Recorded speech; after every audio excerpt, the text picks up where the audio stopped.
Hello, my name is John Peckham. Many have asked me how to get an auto-wheeled 4-gear slot car to run better. Here I'm going to show you some steps I use to improve the performance of a 4-gear. Today I'll be using a brand new out-of-the-box Wounded Warrior funny car. This car has never been on the track before, so let's start by seeing what we have to work with.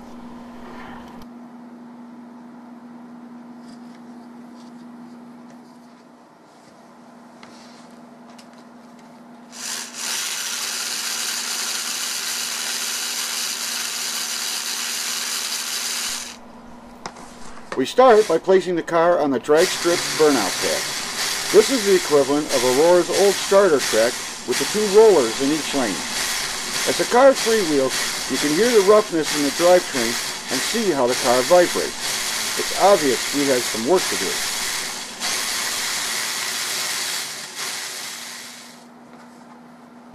To further see what this car has, we'll take a few passes on the drag strip and get some times.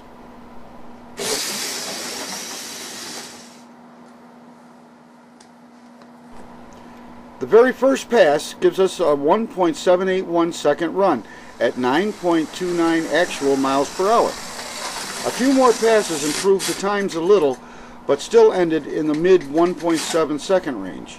Actually, a pretty good average for a stock auto-wheeled 4-gear.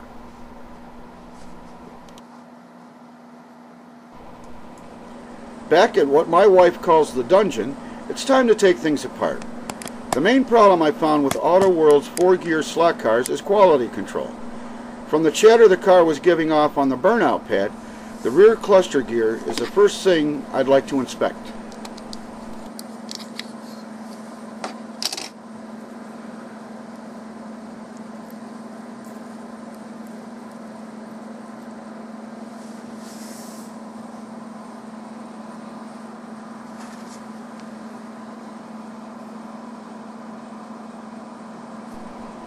At first glance, things didn't look so bad, but on closer observation, the rear cluster gear definitely needs tightened.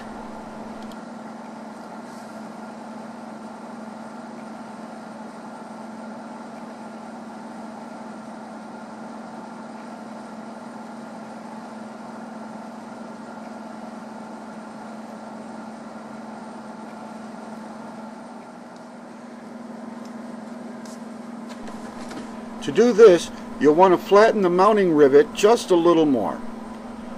Place the rivet bottom on a hard surface and with a nail or punch, tap the rivet head.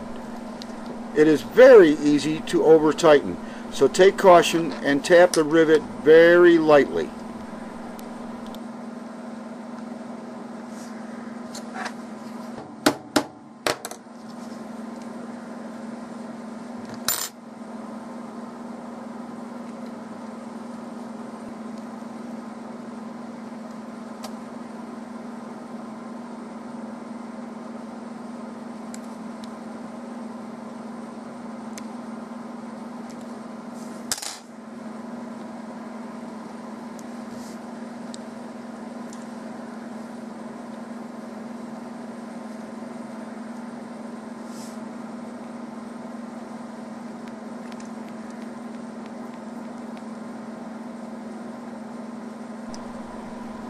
Properly done, the rear cluster gear may feel a little snug, but definitely not tight.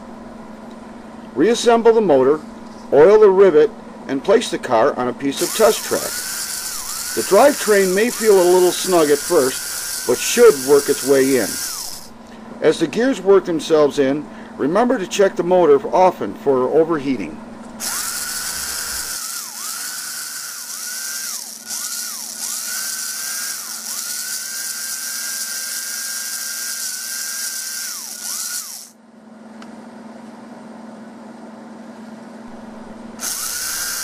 For drag racing, on a stock 4-gear, it is my opinion that both traction magnets really aren't necessary.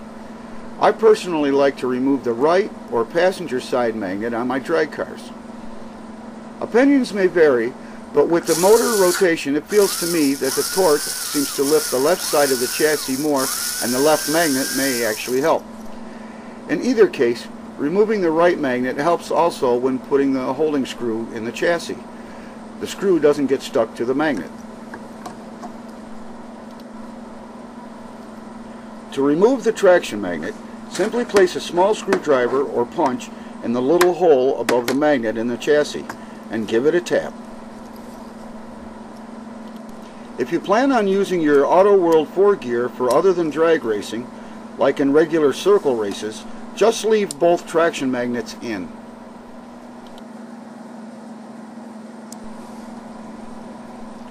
Another flaw in Auto World's quality control are the wheels and tires. They must be trued, especially the rear wheels. This will be done in a two-step process where both wheels and tires will be trued individually. Start by removing the back tires and run the car on a piece of test track. The bulk of truing the rear wheels will be by taking a hobby knife and very lightly shave the wheel as it spins. Remember to shave the wheel at an angle of the same direction that the wheel is spinning, so not to snag the wheel with the knife.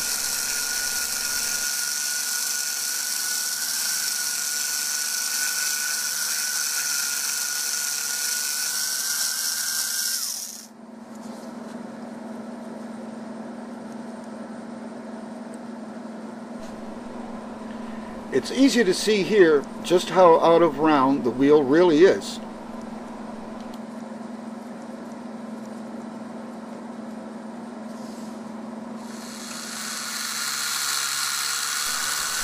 It may be interesting to note here that many use tire mandrels and rotary tools to true their tires and wheels. I've used them, but rarely have been pleased with results. If you have the slightest bent axle, a bad mandrel in the tool, or any other number of flaws that could happen, the tires won't be true. I true all my tires on the car. Once the wheel looks pretty good, give it a final polish with 600 grit sandpaper or a nail board, and repeat on the other wheel.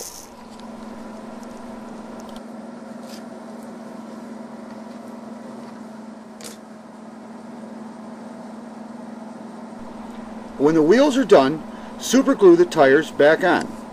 When doing so, just put a couple drops of super glue on the wheel and spin the tires on. This will spread the glue evenly.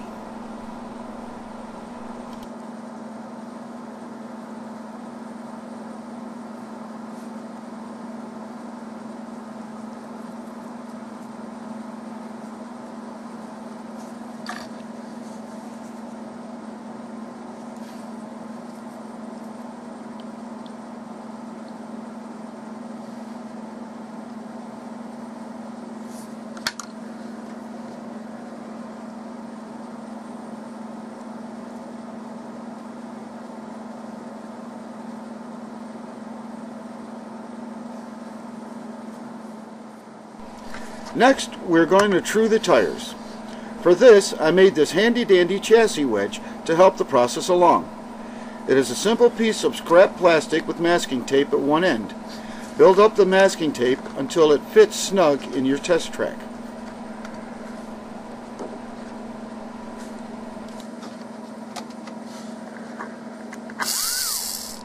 With a couple strips of 600 grit sandpaper mounted to the track, the car's rear chassis is placed high on the chassis wedge. As the car runs, I now slide the chassis down the wedge for total control of the pressure applied to the tires. Be sure the car is running in reverse, or it will try to hop out of your hands the second it hits the sandpaper.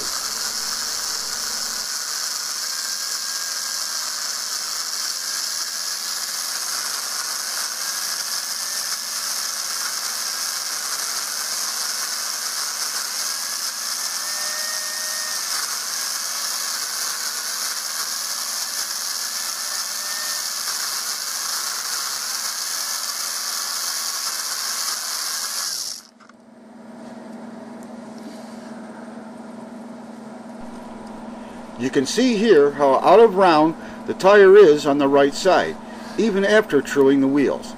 The left side, not so bad.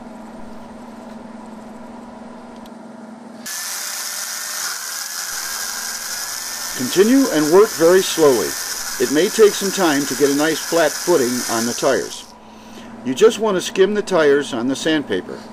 Remember, check the motor for overheating often.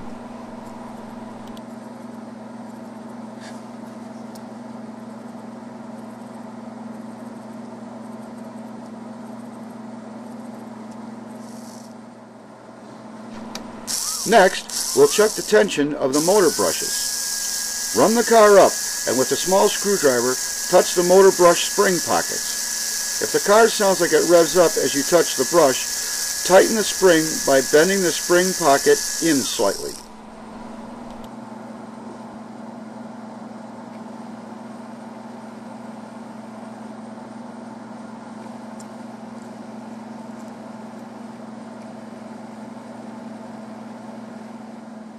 Our final adjustment will be to adjust the pickup shoes.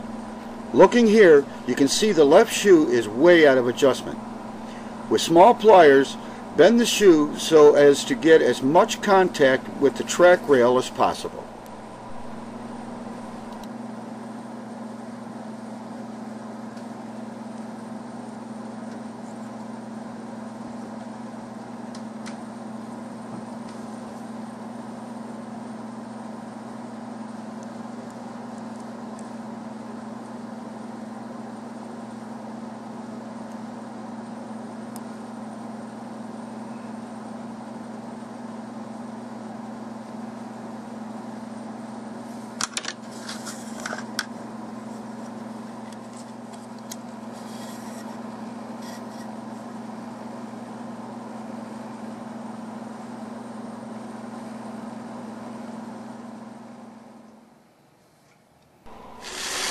Okay, now it's time to see how we've done.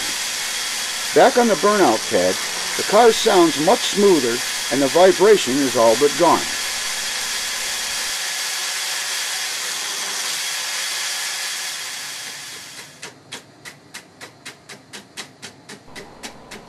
And now it's time for truth.